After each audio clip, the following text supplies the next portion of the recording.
You just hit play on 10-Minute Tech Talks Entrepreneur Bootcamp, a 3-part mini-series built around one simple progression: start it, scale it, automate it.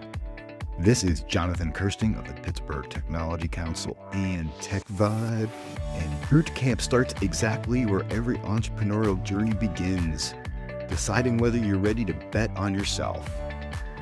Angela Domhoff of Advantage Operations spent more than 25 years building deep expertise in operations and helping major organizations solve complex problems. Then something interesting started to happen. People began seeking her advice. Those conversations started becoming increasingly consultative, and Angela realized the knowledge she had accumulated could become the foundation of an entirely new business.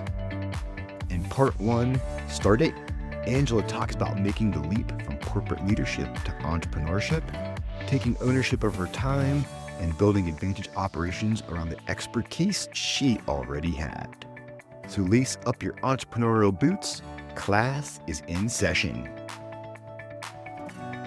I'm always curious. Obviously, you're working for these big corporations. You're finding success, but then you say to yourself, I want to do this on my own. For me, I would be like, I'm having a good time here. They're paying me. So what was it in your mind that made you say, I want to do my own thing and bring my expertise, turn that into a business so you can then help other businesses? Well, the funny thing is, for a long time, I was in corporate and I worked hard. I enjoyed my work. I felt I worked on good teams.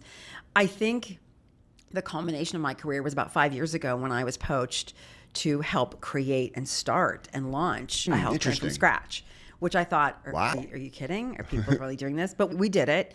And it was one of the most difficult jobs I ever had. I can imagine. My goodness. It was very challenging. It seems enormous. It was. I was the 10th person hired. We had a really tight-knit leadership team, and it was a very cohesive, very bright group of folk. Everyone was like the pinnacle of their career, and they were all the expertise in their world.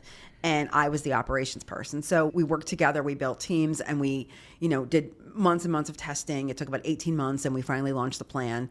And to this day, it's successful.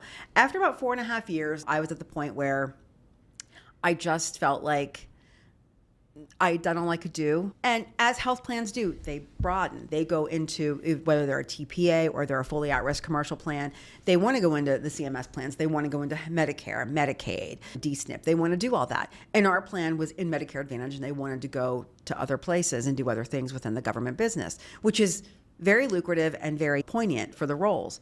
But I was just like, I don't want to do it again. I hear you. Yeah, you reached that point. You've been there, you've done that. I've been there, done that. I had a great boss, and he and I talked, and I was like, you know what, I think it's time. And he was like, you know what, I fully support that. And I made a very quiet exit, and I left, and I had a heart-to-heart with my husband, and I said, and I talked to recruiters. I talked to people about other roles at VP of Ops here or Director of Ops there or whatever there. And I thought, I laugh, it's the same pot, different fire. There you go. And I'm like, time for something new. And what my eureka moment was, circling back to technology, I'd had a couple conversations. I had been pinged on LinkedIn, everyone's favorite place. I was pinged on LinkedIn by a few people asking me about AI and operations and technology and operations and what I thought and whatnot. And I just had some really nice networking conversations. And again, I always joke and say, you don't realize how much you know until you talk about it. I love hearing that because I find myself in that same situation. I didn't realize I knew that, but I just said it. And I love that. And it's funny because there was one gentleman I was talking to who was asking me about all this stuff. And I was like, we're getting into a consultative conversation now. I said, I should start charging you for this. It's funny because I am literally could give you information that could make you money. And I said, I'm happy to partner with you. I'm happy to talk with you. I said, but I've had a couple of these conversations and they're taking a consultative turn. I said, if you want to build that relationship, I'm happy to discuss that with you. And they were like, we're not ready, but we appreciate you. We understand you. We respect that. Interesting. Yeah. So I kind of took a step back and said to my husband, I think I can do this. I want to do this on my own. Very cool moment. And he was like, my husband's amazing. He's my biggest cheerleader. He's like, you'll kill it. Go do it. Love it. And cool.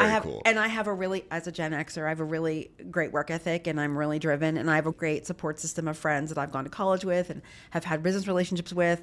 And they're like, do it. So I had a really great friend who is amazing, and she's in the professional world in education. She did my website.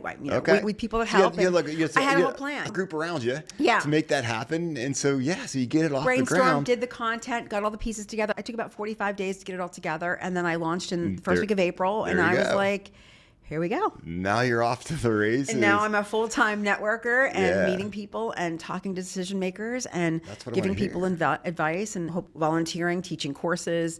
So it's like out of the gate running, and I'm excited about Great. it. And honestly, I used to say, I'm at the point in my life where, we were talking about this earlier, my biggest commodity right now is not money, it's time. There you go. So I'm like, I've got maybe 10 or 15 good working years left in me that I want to do, but I want to own that means of time. I want to own the means of income, and I Makes want to total be able to, sense. but I also want to work the way I want to work. Because when you work for a large company or you work within the parameters of rules and regulations, there are certain things you have to do, certain things you have to say, certain ways you have to be, certain things you can only do in a certain time. So being on my own, I can work with the people I want to work with. I can be myself. I can give people an honest, unabridged, unfiltered answer when they ask me a question.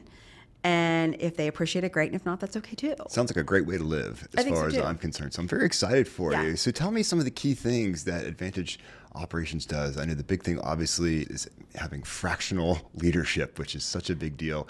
I love the fact that you can give any company a little slice of you in order to help them optimize their operations and not have to pay the full freight of a VP of ops. I have found, yeah, for sure. I have found that working with a lot of really competent executives over my career, I have found that a lot of executives, when you're at the VP and the C-suite level, I don't want to say you're out shaking hands and kissing babies, but you're out shaking hands and kissing babies. There's a lot of networking. There's a lot of FaceTime. There's a lot of publicity and PR 100%. and all that stuff. An actual COO probably does 20 to 30 hours of hardcore nose to the grind work a month. And the rest is out there. And the rest is toeing the out there corporate- doing that kind of stuff. And that's necessary. That's part of the job. But it's not me. It's not what I do. It's not my thing. So for me, I'm like, if you have a capacity in your business where you're growing and you feel like you're not sustained for growth, or you are a technology company or a manufacturing company or a physician practice or a medical company, and you are good at what you do, but you're having a difficult time operationalizing the business. Like if you have a business plan or you have things you want to do, but you really can't make those pieces connect to make sure that you're sustainable and you're profitable and you're efficient, that's where a good leader can come in. And the beauty of fractional leadership, and there are CIOs, CCOs, CEOs, fractional people all over the place for every role. And it's because you can have the expertise and the laser point focus every month to get that actual executive work done and those pieces put together without the overhead, without the benefits, without the giant stock options, without the huge salary. Exactly. Like Well, I so, can give you 20 hours a month, flat, dedicated time operationalizing your business for a flat fee, and that's it. Entrepreneur Bootcamp lesson number 1, your experience might be more valuable than you realize. Angela didn't wake up one morning with some completely unrelated startup idea. She looked at the expertise she had built over the decades and asked a much more powerful question. How can I turn what I already know into something people really need? That's Start It. Next up in the Entrepreneur Bootcamp, the business exists. Now comes another challenge entirely. Can it actually survive its own growth? That's part 2, Scale It, coming up on the next 10-minute Tech Talks. And I look forward to seeing you there. This has been Jonathan Kirsting of the Pittsburgh Technology Council and TechBond.